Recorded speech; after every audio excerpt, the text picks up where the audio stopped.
Everyone's ready. I'd like to call to order the April 22nd, 2024 regular meeting of Brattleboro Housing Partnership here at Hayes Court Community Center. Yeah. Yay! Here we go. Okay, so I'd like to review the minutes from March 25th, 2024 meeting. Any questions or motions to edit? If not, I'd like a motion to accept the minutes of March 25th. I move that we accept the motions of March 25th, 2024's meeting. I second. And second. Okay. Oh, and all in favor? Aye. Aye. Thank you. So this is our time to invite any resident or citizen participation. Any comments or questions from any of you? My question is, why didn't Dave just put on his phone, or you, Christine, people are welcome to come to our meeting, and I bet there'd be a lot of questions. Yeah, that's a good point. I mean, I have no idea, I didn't have any idea that this was happening. Dave didn't post it on his calendar. He doesn't do that, but he should. He just say, I will add that to them to make sure that we put a robocall out to residents. yeah, because you can put it on the door closed, but as it is, anybody can walk in. I mean, I'm kind of like shocked that wasn't done before. Yeah, we do have a calendar that goes up, and I thought it was posted. It should be posted at all the sites that says all the listing of the meetings, but I'll just confirm with There's him. a lot of people that do have a lot to say, but you're not going to see it now. Okay, all right, that's good feedback. We'll make sure to do that. Or the SASH activities calendar? Yeah. Is that what you were talking about, the SASH activities No, I'm just saying that somewhere, whatever, the calendar, whatever, residents are welcome. That way, they'll come and sit in the chair. And you'll have a time like you do now to say like next and go on, and then you can kind of like get in the cracks of everything that's going on. Like the barbecue and the bingo. It didn't happen. Like Dave must have knew that that this was happening. So people showed up, and now they're upset. Now they're talking about it. I know they are, but they ain't nothing to do with me. I don't like bingo. Okay, all right, good feedback. Thank you. Anything else? Yes, Christine, at one time they get posted on the bulletin board in each housing unit.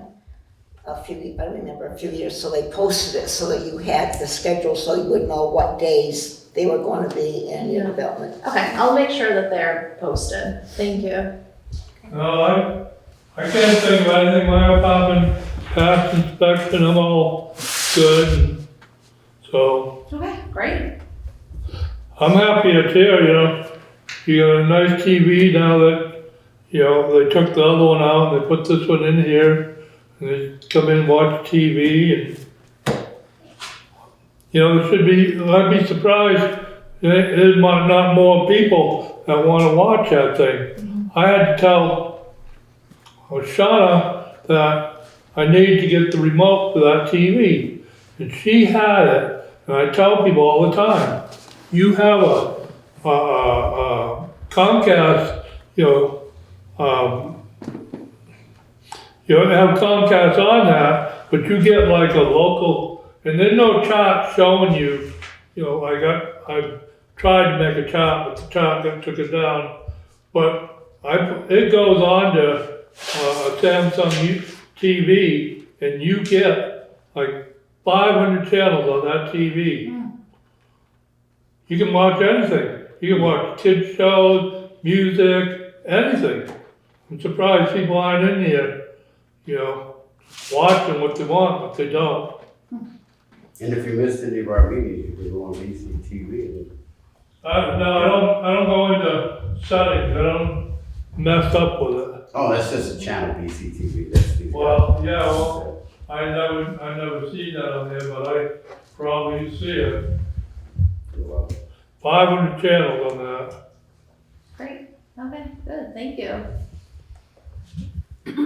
So for the staff reports review, the executive director report, any questions or comments? Or anything you'd like to share about it? I'll just start out that we finished our fiscal year and we began our new fiscal year on April 1st, which sets into motion our fiscal year audit for our Brattleboro Housing Authority audit, which will begin in the next couple of weeks. We are in the process of our tax credit audits. We've completed RCC 2 and RCC 1, and A.W. Richards is the last tax credit audit that we are waiting on, and that should be done soon. So hopefully they will be in your packets next month. We are also looking at some big improvements on the property. We are looking at laundry room upgrades. We've signed a contract to upgrade the laundry rooms at Hayes Court, Samuel Elliott Apartments, and also Ledgewood Heights. And a couple other things that we will be completing this year are balcony railing updates at the Samuel Elliott Apartments. And also, which is a huge project, and then also electrical upgrades at Hayes Court. We also are putting some fencing up at Moore Court. So those are some bigger asset management projects that we've been in the process of completing. And we are also excited because we will be installing the new playground at Ledgewood Heights. And that will be a week from this Friday will be the first day where we will be putting in the equipment, and then the second day it will need to it takes a couple of days to fully set, and then we'll be able to open it with a celebration on May 16th. So we're really, really excited about that. It's a big improvement. There'll be climbing structures, structures for children, small children up to teenagers. There's a little clubhouse area.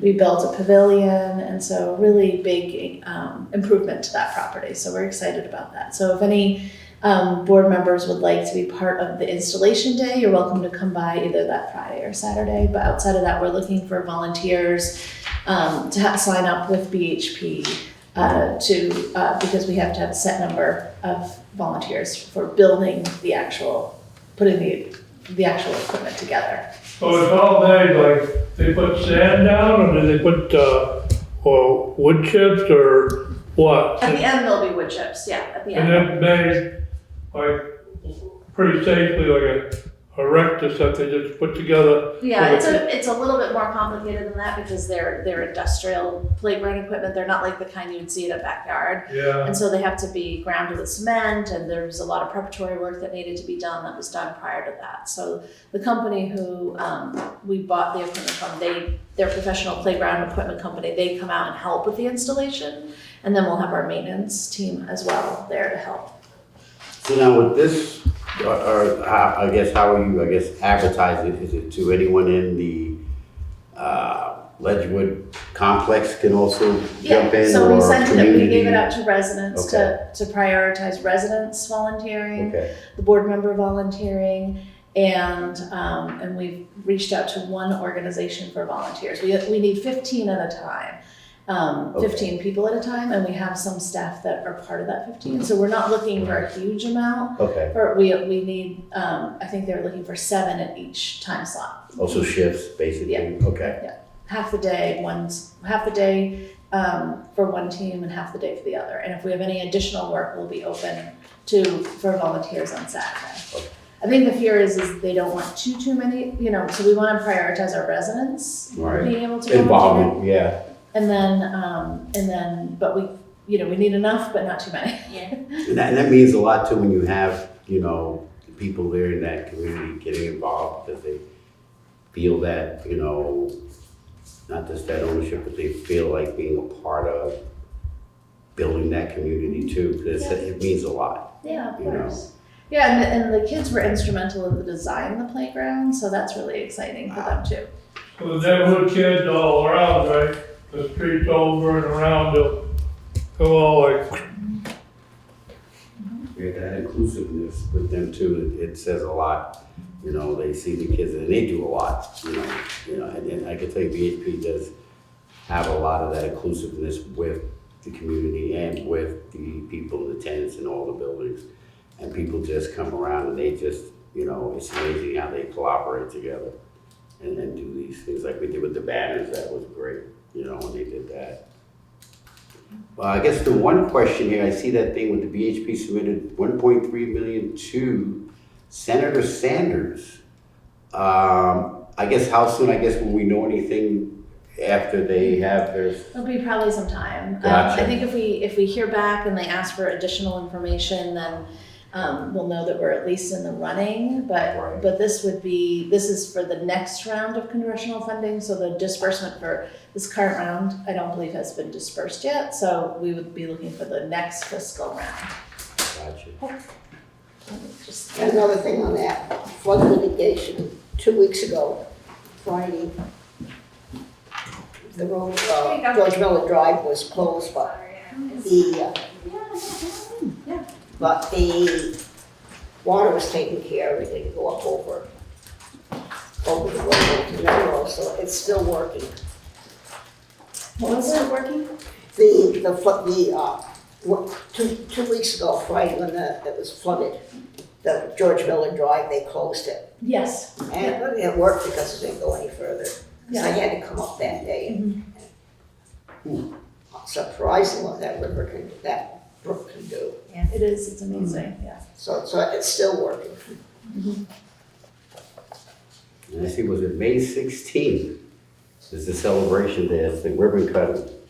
Yes. Yeah. That's gonna be awesome. Yeah, we'll put out some more information. We're thinking about what we could do to celebrate. So I think we're thinking an ice cream truck.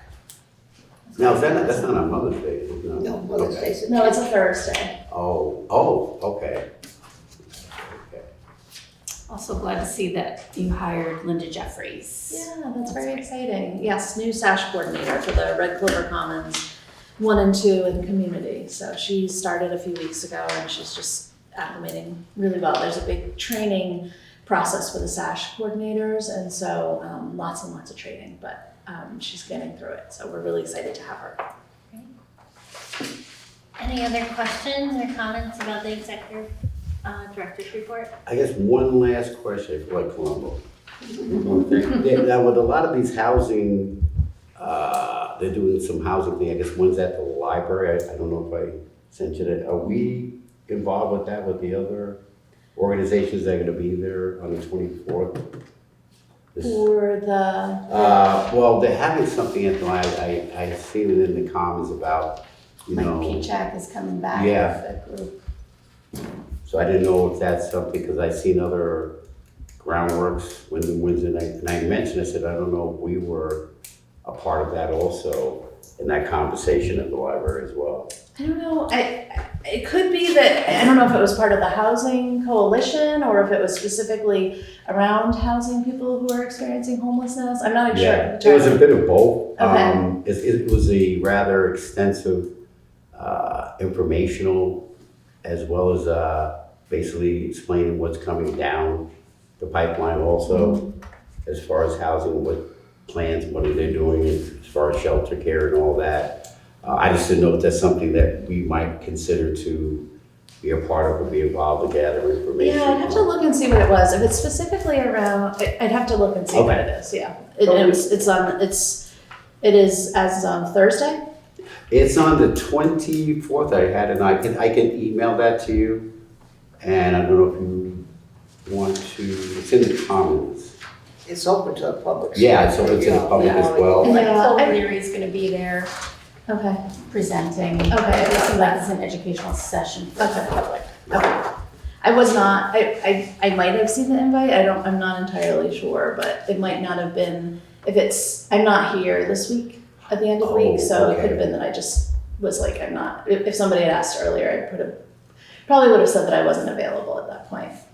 It's about systematic problems like the lack of affordable housing, low wages, cost of the personal circumstances, life-threatening, walking events, can cause any, and it's a huge event. They're gonna have different panels, different people from Montpelier coming down. They have separate groundworks, Dartmouth College, Winter Housing Trust, because I didn't know maybe we all can Yeah, be a part of that, and I can send that to you. okay, sure. And, I tried to get in contact with. What date is it for? I'm sorry. It is for, drum roll please, I'm gonna scroll down so long.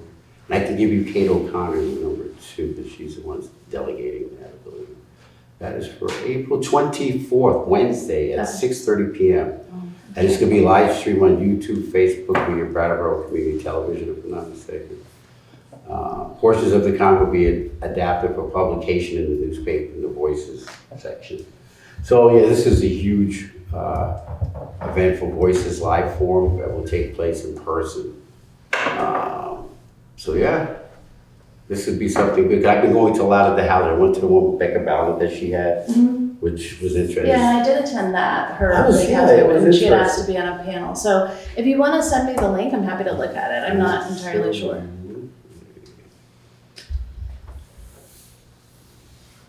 Because I see now a lot of housing things are now coming up. So I wanted to see if we could be a part of that too, in regards to that. Let's see.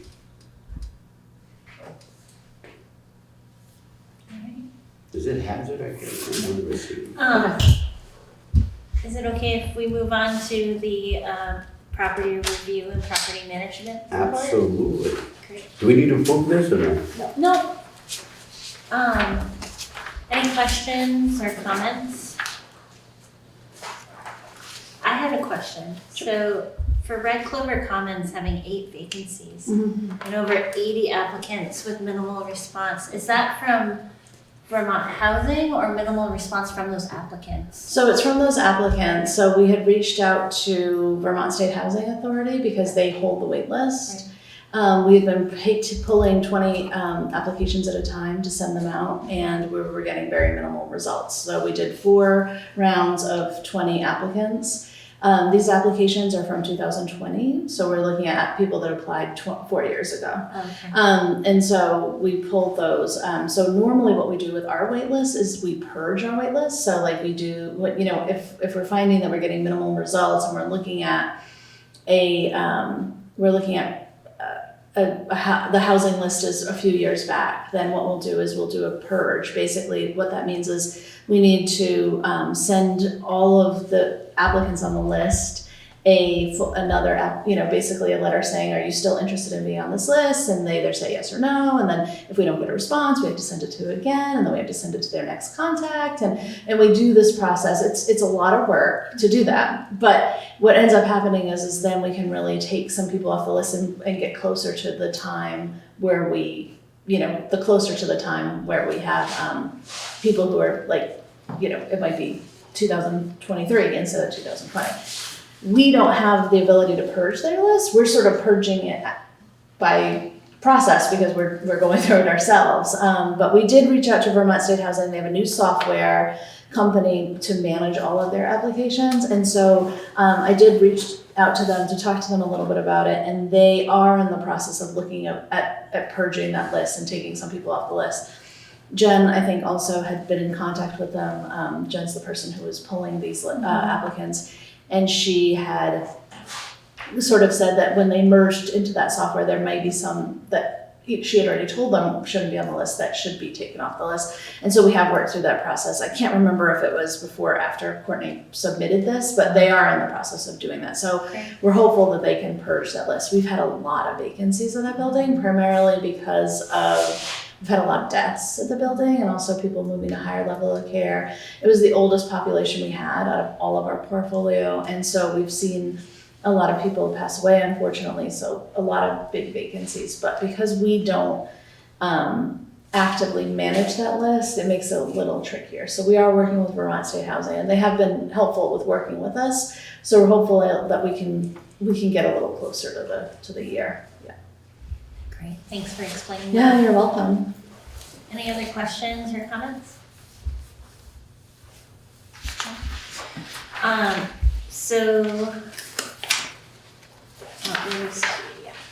The resident wellness and services report, including the LEAP newsletter and the SASH flash.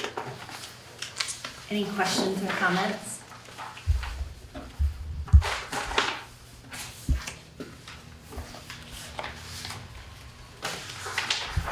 Another great SASH flash. I always love looking at those. The leap is much easier to read this time. I really appreciate the attention you paid to the graphs. It looked great. And a crossword puzzle. That's good, I like that. That's calendar, boy. You guys really go on good papers and good stuff. I noticed the SASH report is a little bit different this month, but it's short and concise, and I really like that brief, but yeah, concise format. Now, movie night, where, is that at all the facilities or just certain ones? That looks like the AWR and the Hayes Court one. Oh, So okay. that's just for those two sites, and then SEA is just that one. And they have moving, it's not every month, but that's what they're doing it.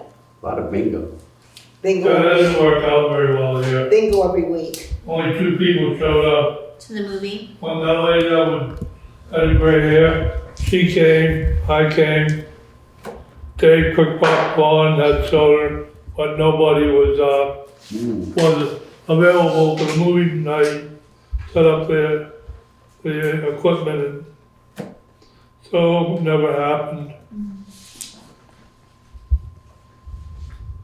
What movie was playing? I don't know, just, He has a, we didn't really have a, he uses a DVD.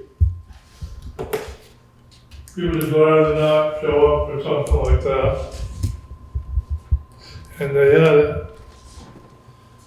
Could have used the regular TV and just went to those movies, but he had it planned. I think there should be more on his calendar than, Yeah. Okay. I was wondering, do we put ours in there when we're having our meetings in here? No, No, we talked about that earlier. Okay. Yeah. that's what the mix-up was. Now, the food truck, is that the veggie van? Yes. Uh-huh. Okay. Awesome, wow. And blood pressure.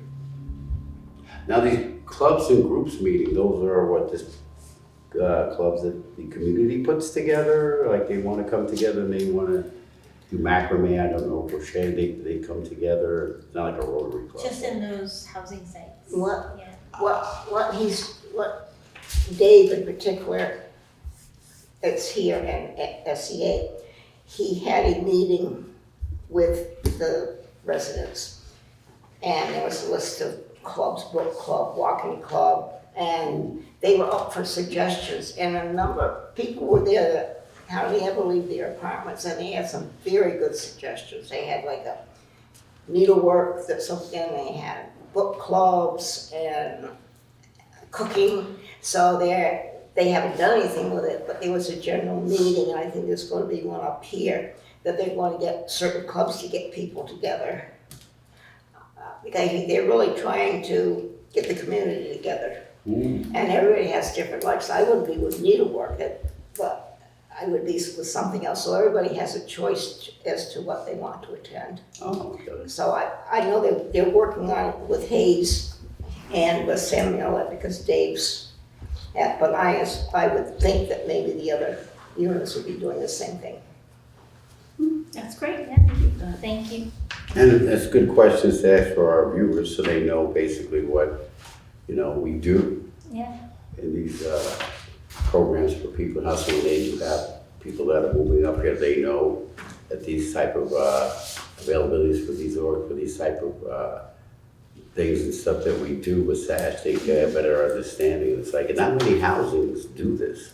I don't know if people know that, but this is amazing that this organization does that for people, in the community to bring them together. It's awesome. See, COVID killed a lot of it. We used to do it a lot, and then COVID COVID did it, and once you stop something, it's hard to build it up again. But it was very active up until COVID. So I think, I see it building up there in the Sam area. It takes a while, but it's beginning to build up. Thank you. So the Section 8 Shelter Plus Care monthly program update. Any questions or comments? Section That's the blue one. Looks great. Yeah.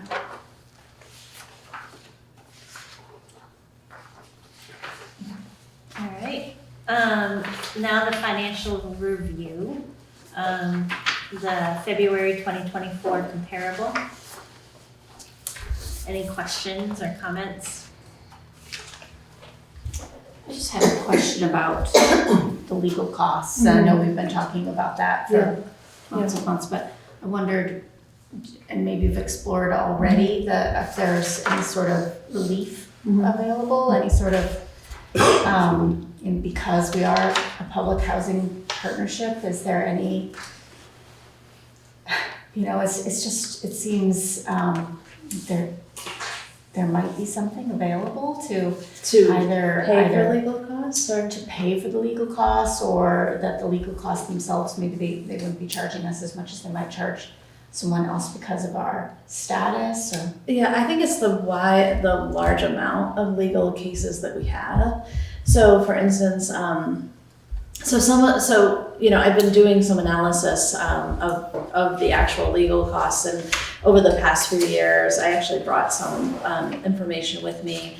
And during 2022, our legal costs had been drastically reduced, and that was primarily because we were because of the VRAT program. People was paying rent for people. And we were, we still had legal costs that were high for cause. Legal costs for cause are very, very high. So, we can look at, so if there's let's say we had a situation where someone is under eviction for cause for drug sales on the property, we are averaging around $14,000 by the time we, from the beginning to end. It takes a lot of time. And it takes a lot of legal time, it takes filing costs, it takes, it just takes a lot of, the process, it's a lot of time. And so, in comparison, we certainly can look at other, but that being said, for legal costs for people who are non-payment is actually much lower. And we tend to, even if we send the initial lease, termination notice, people usually rally. And I think I put that in my notes, that we actually do rectify a lot of those, but unfortunately we don't seem to get the results until we do those notices, and we do have to pay for that. We could look at other attorneys and see if potentially we would be less expensive. I don't think, based on the legal costs, like we had, we were dealing with another legal issue around somebody, we filed a lease termination for non-payment. It was a very, very large bill, and the person filed a counterclaim, saying that we were discriminating against them for non-pay,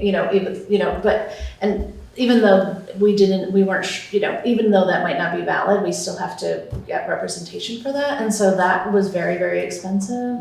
And so I think that when I'm looking at comparable rates, I don't think that we would find somebody less expensive. I do think our attorney is great because she primarily works with people who are in affordable housing, and so she understands the HUD regulations and our compliance. It is very, very rare for us to file a termination for cause. This is not something we do for housekeeping issues. I think there might be landlords or housers who might file a little more frequently. We do not. But if somebody does something illegal on our property and is arrested, then we really have no choice but to go forward. And unfortunately, it just takes an exorbitant amount of time. That's true. I will share that one case that we had in at one of our properties for cause for someone who was arrested, and it resulted in a felony. And it was the legal costs are around $25,000 by the time we finish. So I think you're right. It's, my hope is, as I've said before, we are starting these programs which supports our residents, connects them to resources in the community. We've been working a lot with the police social worker and trying to give them a heads up so that, potentially working with some of our residents who may need some extra support that we're not able to provide, trying to connect them to those resources so that potentially we don't have some of these larger issues that make our properties unsafe. And I think that, it's hard to know what we've prevented, but we haven't had that many cases for cause, but they are really expensive. Mm-hmm. Yeah, and they last a long time. So, I don't, I can certainly find out. I talked to other housing authorities around the state. I think, if you read the news at all about Burlington Housing Authority, they're facing huge, issues at some of their properties with things that have been really, really difficult to navigate, especially around drug and people coming into the buildings who don't live there. And, as I speak to other housing authorities around the state, and even with James, our accountant who works with housing authorities in Massachusetts and New Hampshire, I don't think that I think that they're pretty standard for the amount of people that we serve, unfortunately. I hope that over time we reduce the number of people that we file for non-payment. I feel like we are really in a position right now to, people are finally, some people are really getting back on track. We've been really pushing that, and I think, now we do the recertification every 3 years so people can make more money and their rent will go up. These are huge benefits to some of our residents at the properties where we saw the biggest deficit in rental payments, and at Ledgewood and Warkworth. And hopefully, they will take advantage of those situations, and they'll potentially maybe, work, have different jobs, or maybe, their income will go up, and then they'll put money towards rent. So I think that we're trying to do all of the things in our control, but unfortunately, the one thing that's pretty much out of our control is legal costs. Like, outside of, there's not that much we can do. Yeah. So I was wondering, on that note, do we retain a lawyer, sort of like what the town would do, like with Bob Fisher? So we have that person and that all depends, okay. So that course all depends on the infraction, or the situation in hand. Mm-hmm. And that can adjust different, fiscal finances for each situation. So that's where, I was wondering, the other income, where does that fall under? Other income, I think, sometimes can be things like, if, I don't know exactly what it could be laundry costs, it could be something related to people payment for, I'd have to ask James. Sometimes, it depends on there's different things that we receive some funds for, small amounts. I think he averaged it would be about $29,000. It's definitely not laundry then, because I think laundry is more than that. But it could be. I can ask him to clarify what the other is. I remember we brought it up at a meeting once, but I want to say it might have something to do with some laundry costs. Mm-hmm. Now on here, it doesn't talk about anything sustainable damages to a building or anything like that. That also has a cost in for repairs if the person doesn't have any financial stability to pay. So you would put it under collection as losses, I guess? What are you asking? I'm sorry. Well, if apartment is damaged and the individual can't pay for the damages, who pays for it?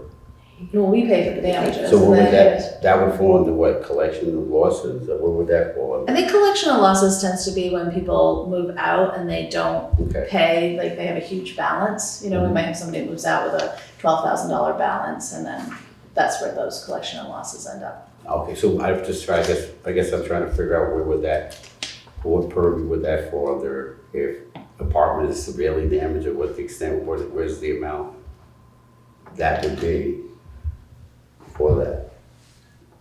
Maybe maintenance. Yeah, it's under maintenance, Okay. and it might be under maintenance fees, maintenance supplies and materials, contract costs. When we do the write-offs, I don't think that the write-offs show up on here. Once we write them off the general ledger. You know how you do that every few months? Right. No, that's what I was looking in here, I said, well, I'm sure, in a lot of cases, apartments are damaged and people don't, you go after them and the chances of getting the money back. So how do you absorb that? I guess, where would that fall under? Well, we do that, that's where we do the write-offs. Ah, okay, So we absorb them, okay. but we don't have a mechanism for collecting them. Ah, I see, okay. And would that would it have here stating how much that total would be in a year? I can find out what that is, how much the write-offs are that you Yeah. guys write off monthly. I can look back in the board notes and see how much you've written off. Because I think it might be another way to retain that. Because I know it's hard to find people, I mean, once they leave and, you don't know where to get the recoup, as they say. So there has to be a way, once you absorb that, is it considered a write-off or a tax write-off or somewhere where you're losing more than gaining? Because as we know, you lose more money when people destroy a place. So, and that doesn't constitute being a fire or a water main or whatever in the house of damage, because it could be quite a bit in the way these licensed electricians are now, and the cost of repairs, That's not something we've heard about, that there are like significant damage by the people. Yeah, we've started to track turnover costs.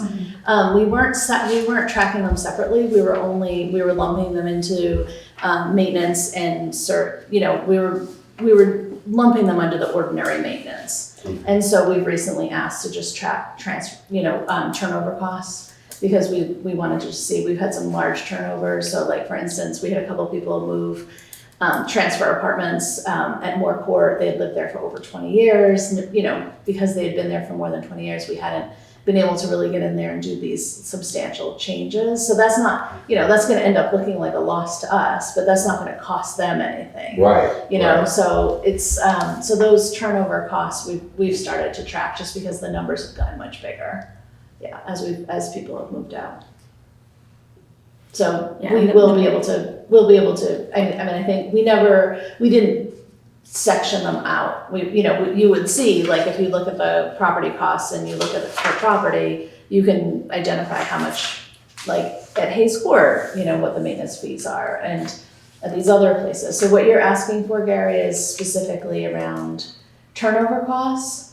Right. If you do recoup, because sometimes you might be able to get that person to pay it off or work it out with them where they can pay an installment. So, Sounds like he's like, not let's- talking about turnover. So, for example, like something happens in the apartment Right. by mistake or whatever, and will that just get added to their rent? It does get added, it's Okay. not added to their rent, it's added to them, like they have damages, and then it is added to that, and they have to pay off over a certain amount of time.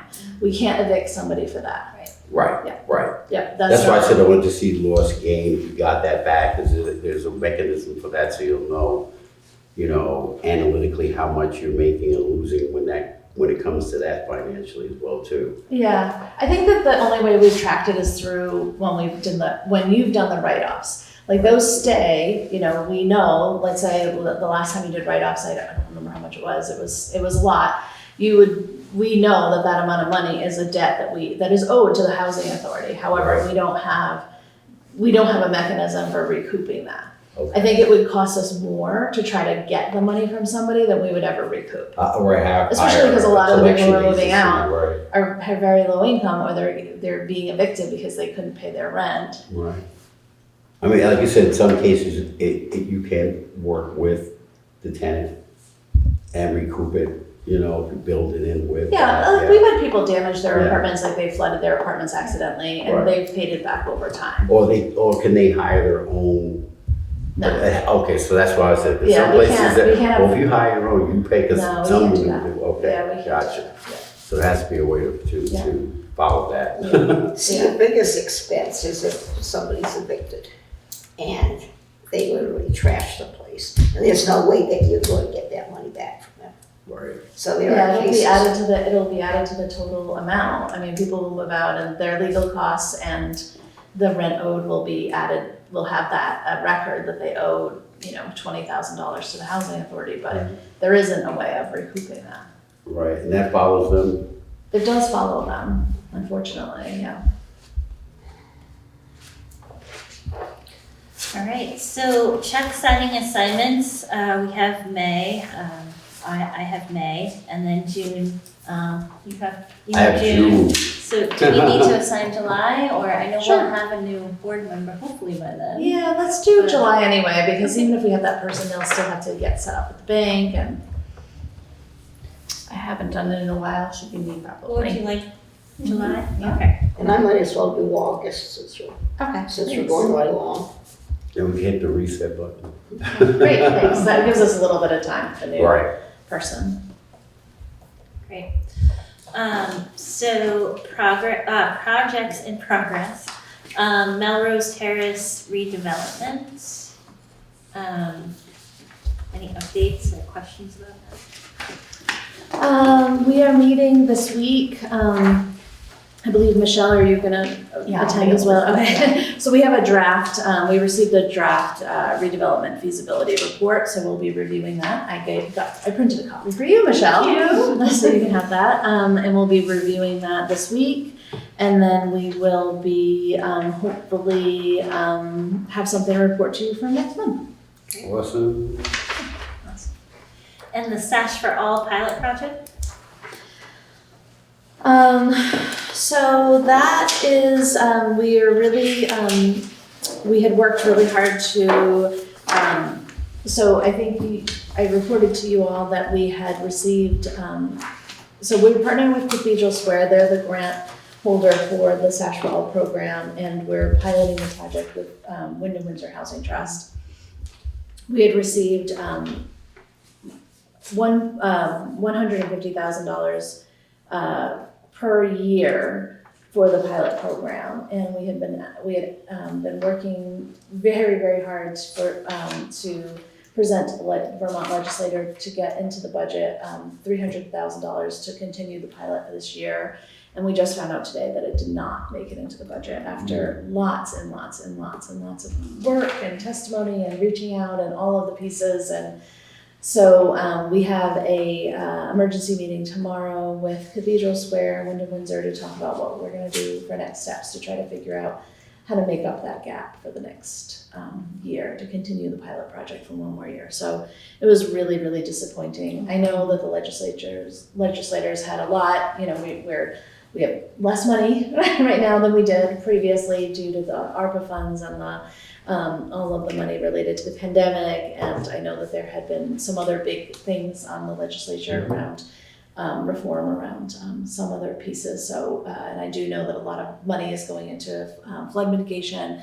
And so we were really hoping that because it wasn't a huge amount, the $300,000 would get in there somewhere, but unfortunately it didn't. So yeah, but we're gonna keep working and coming up with how to keep the program running. And so we'll have a better answer next month, but I wish I had positive news. We were all very disappointed. Yeah. And I know we talked about the Ledgewood Heights playground update already in your executive director report, but any other comments or questions about that? I plan to be there on that Friday. Okay, great. It's not that Saturday, but. Okay. Now, is there any, I didn't know, just as far as the trash and all that, how's that going up there? I just want to get an update on how removal. Yeah, so we started to offer trash programs here at Hayes Court, Ledgewood Heights, which was the big one, and Moore Court as well.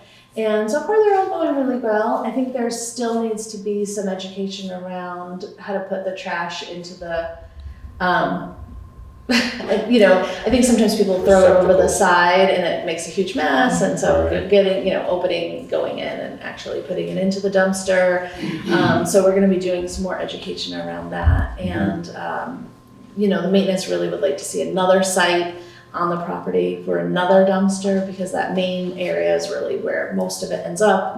We have one that's further down, and people tend to not go to that one as much. So, but there really isn't because it's built on a ledge, there's not a lot of space for that, and so people tend to go to that one. So we do need to do a little education around it. Overall, it's going pretty well, though. I think residents are really happy that they don't have to pay for their trash bags any longer. They're also happy that it gets picked up weekly as opposed to bi-weekly. That has been an increase. So I haven't heard complaints from residents about it, but I have heard that we've gotten some complaints from the trash pickup company and for our maintenance who are saying that they're still having to clean up a lot of that. I don't want to ask that because the summers are coming up, we know how trash is in the summer. Yeah, there's only, to be honest, Yeah. it's gonna be, Yeah. it's gonna smell. It just is what it is. I don't know what else we can do to prevent that. It's either gonna smell outside of everyone's door or it's gonna smell at one spot, and so. Do you do composting too? We do Okay. composting, so there's recycling, composting option, and the trash pickup. And I guess that you answered my question, because now the town's trying to decide with trash removal, as you know. I don't know if that affected.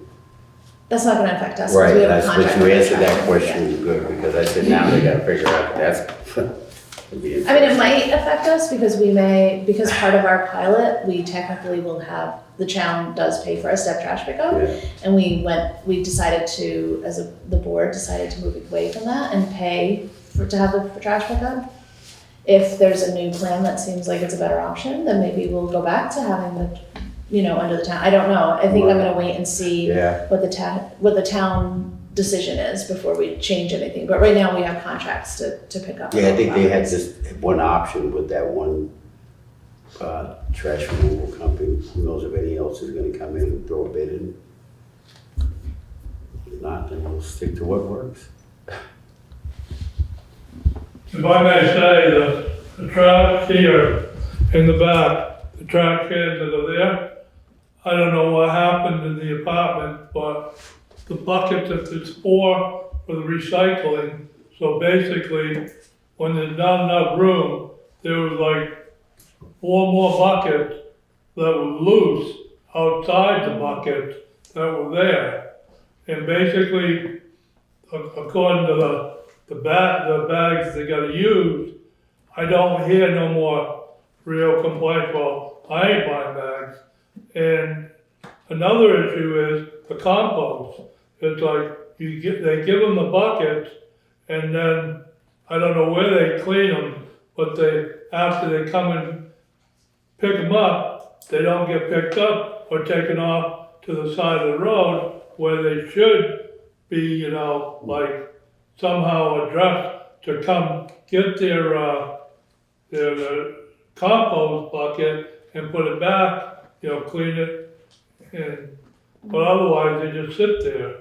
I think they need more trash buckets to put more in, because I've seen times where you offered a program that they'll buy a container box, put it on the parking lot by the community room, open the door, and they'll just say what they want in it. And as it is, the residents of this place, they pay rent. They're your boss.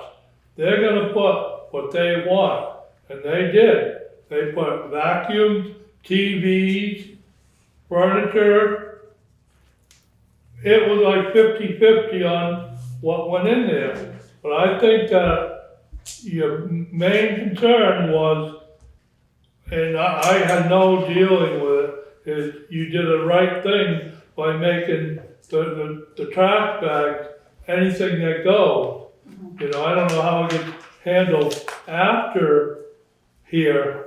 I don't know if they take it and rip it open, or they just throw it and dump it in the ground, and like down in Mass, a big pile, or you see these big projects where they build up, it's like, I know, there's a big cost to. It's a lot of cost to trash, you're right. It's expensive, for sure. Thank you. So the next topic is the Brattleboro Housing Opportunities, Inc. financial statement and report. We already talked about the congregational directed spending, but I had a question about the oral health care fund. We received some money from that, from two trusts. What is that exactly? Is that going to be, like, how is that going to be used? Yeah, we haven't decided exactly how we're going to use the funds. It's specifically for residents, obviously.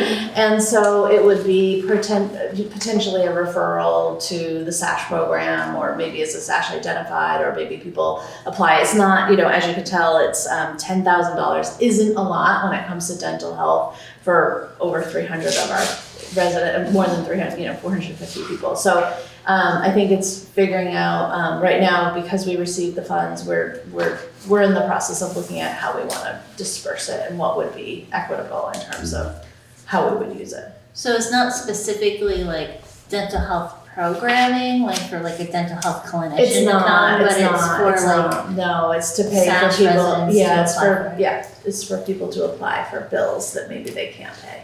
Got it. That's good. Yeah. Thank you. Yeah. And they're expensive. Yeah. So what's the service charge, I guess, debts? $3? Oh, on the statement, the SVC service charge, is that just a bank charge? Yeah, it's a bank charge. Just to have the account. Because it's not, some of our accounts, because they're the federal accounts, those don't have those service charges, but this does. Even though it's a Oh, nonprofit, gotcha. you still have to pay for the bank fees.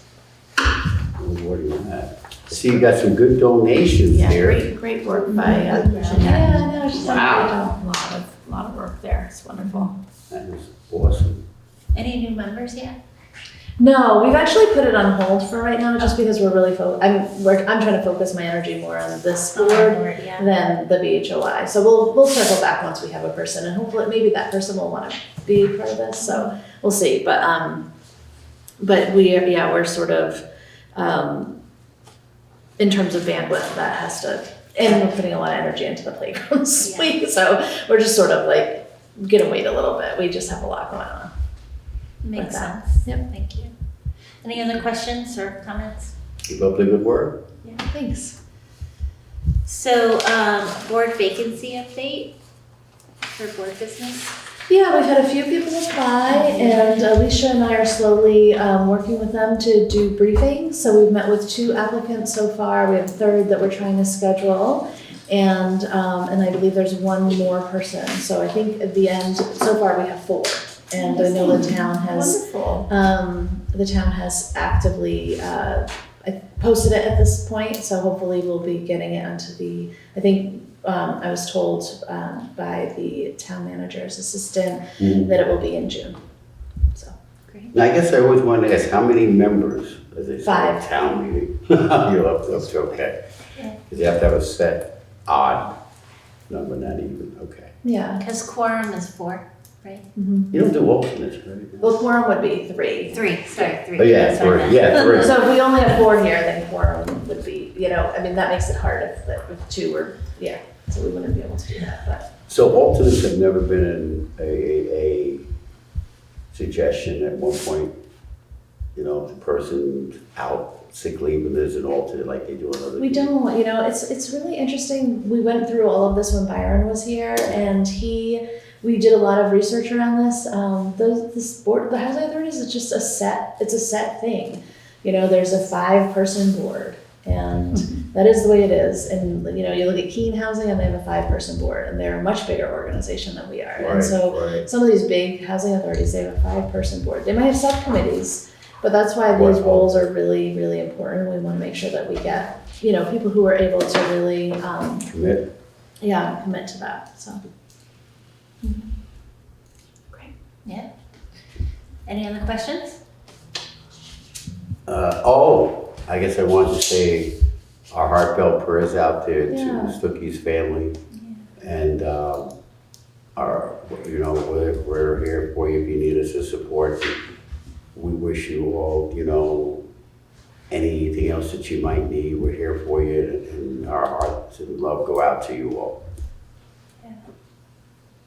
Thank Yeah, do you want to have a moment of silence for Byron? Yeah. Would that be something you'd like to do? Yeah. That would be great.